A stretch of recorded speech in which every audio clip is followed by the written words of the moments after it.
Pantas ditakuti dunia, ganasnya militer Indonesia di era Soekarno. Kekuatan militer Indonesia di masa Presiden Soekarno disegani hingga ditakuti dunia. Okezone.com.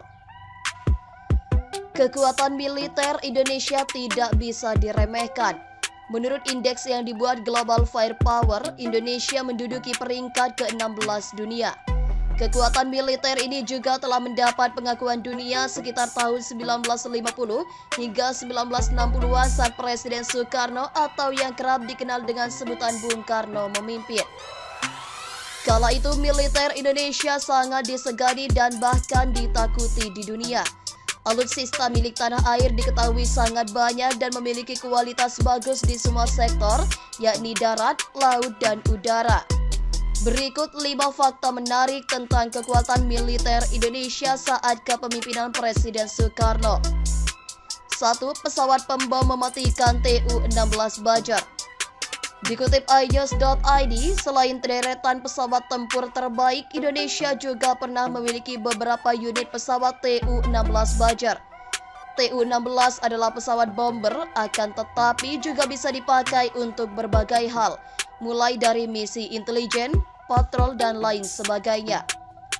Pada masa itu hanya beberapa negara saja yang bisa mendapatkan pesawat ini. Indonesia sendiri bisa mendapat pesawat Tu-16 lantaran hubungan yang sangat baik dengan Uni Soviet, negara pembuat pesawat ini. Meskipun memiliki kemampuan istimewa yang mematikan, pesawat ini dimuseumkan dengan cepat seiring dengan berakhirnya masa kepresidenan Soekarno. 2. Helikopter M16. Tidak hanya deretan yang pesawat tempur atau armada bomber Tu-16 yang dimiliki Indonesia, tetapi ada juga helikopter tangguh yang bernama M16. M16 adalah salah satu helikopter yang paling ampuh pada masa itu. Dilihat dari mesinnya, helikopter ini adalah tipe kelas berat untuk tugas-tugas yang ekstrim, mulai mengangkat logistik dari jumlah yang masif, kendaraan tempur.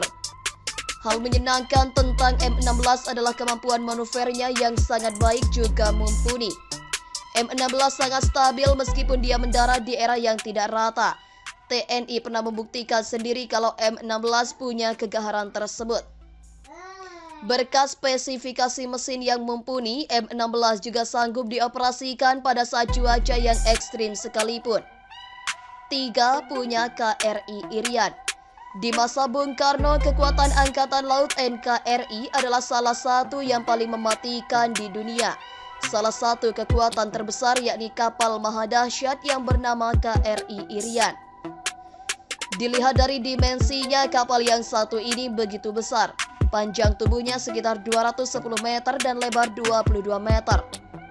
KRI Irian juga menjadi kapal terberat kala itu dengan bobot mencapai 16.640 ton. Hal yang membanggakan soal KRI Irian bukan hanya ukuran, akan tetapi juga kemampuan tempurnya. Kapal ini memiliki sistem persenjataan yang mengerikan dengan adanya 12 meriam masif di beberapa titik.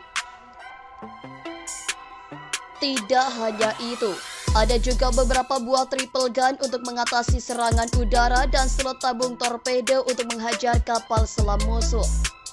4. Banyaknya kapal selam. Kekuatan laut Indonesia juga didukung dengan kapal selam mematikan, seperti 12 kapal selam Whiskey di masa Bung Karno. Kendati hanya berjumlah belasan, namun kapal ini sudah sangat mematikan, apalagi ketika itu tidak banyak negara yang mempunyai kapal selam. Soal kemampuan, kapal selam ini mampu melesat dengan kecepatan tinggi, tetapi juga punya daya hancur yang mengerikan.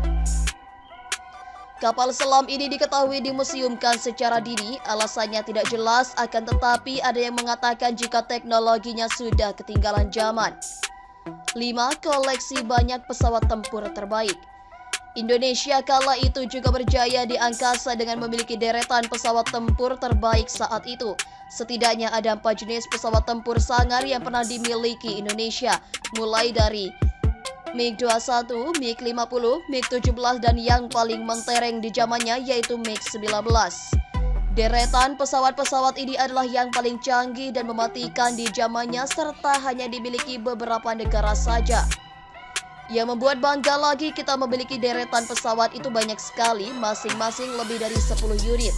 Dengan kekuatan udara seperti ini, tidak heran kalau Belanda saat itu sangat segan dengan NKRI. Mohon pada pihak terkait, pihak yang berwajib dan pihak yang bersangkutan untuk mengklarifikasi kebenaran berita ini. Kami hanya melansir dan memberitakan, Andalah yang memutuskan.